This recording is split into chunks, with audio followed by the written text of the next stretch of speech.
Draft दिलेला आहे ना आपल्याला सूचना काढायचा. हे जे ड्राफ्ट दिलेला आहे ना सूचना काढायचा, हे जे ड्राफ्ट दिला त्यांना आता आदेश काढायचा, आत्ता काढायचा किंवा उद्या सकाळी सकाळी काढतील किंवा आत्ता काढतील, केव्हा काढतील मला नाही माहित.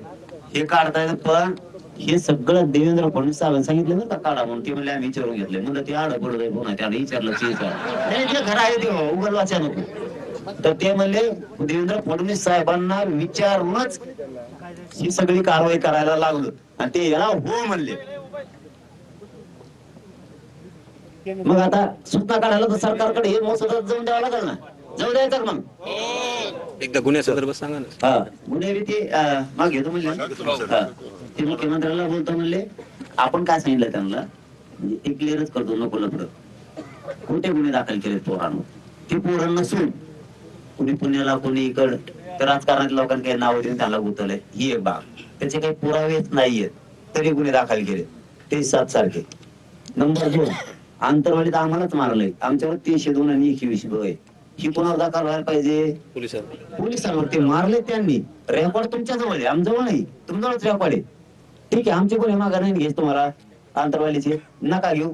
त्यांचे 200-300 पोलीस आहे त्यांच्यावर 307-21 गुन्हा दाखल करून अटक करा द्या. चलू द्या केस आमची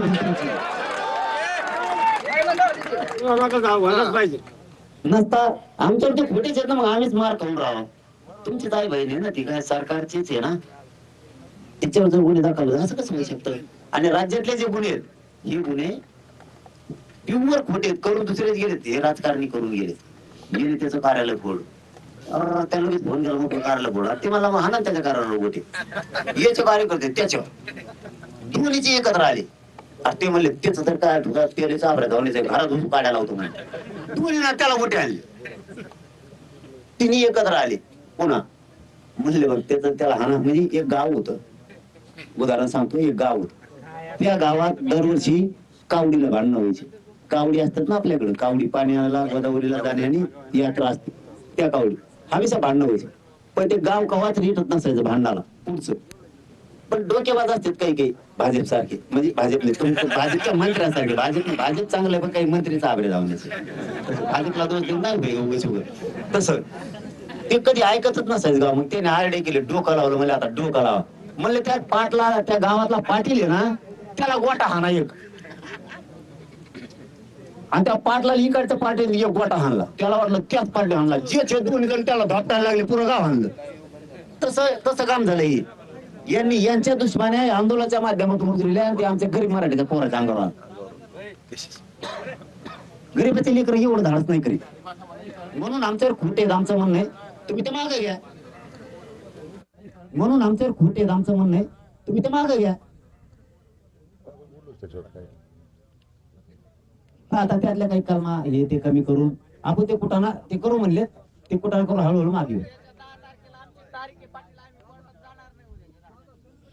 आता सध्या तर जात सध्या जायचं काय तर.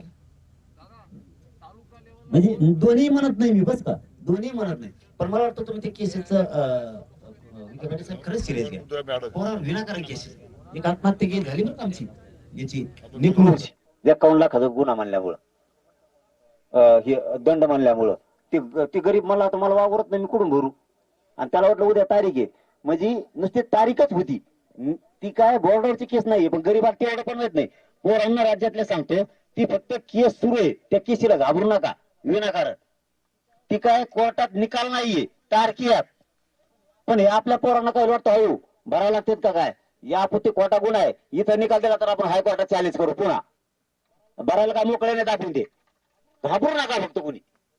आपण अजिबात हे नाही. इथं खात्याने निकाल दिला आपण वरच्या कोर्टात जाऊ.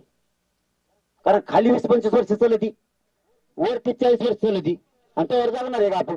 आणि काय भरितो घंटा भरितो का वर मरून जातो आपण निकाल लागतच नाही. त्यामुळे आपण वरच्या कोर्टात जाऊ. थोडा विचार करा मरू नका. मी तुमच्या पाय पडतो. मी खरेच पाय पडतो. आता येईन गती हळूहळू. आता सूचना तर काढून दे ना. ते म्हणतात आम्हाला लवकर हा म्हणा. आपण 3 घंटे झाला आज म्हणा आपण लावलं भाषण. तुम्ही तिकडून न्याय इकडून काही अभ्यास ते बस ते खुर्च्यावर त्यांना ऐकून घेणं जे कसा काय सापडे आणि तसं की नाही आणि त्यांना कसा काय सापडेल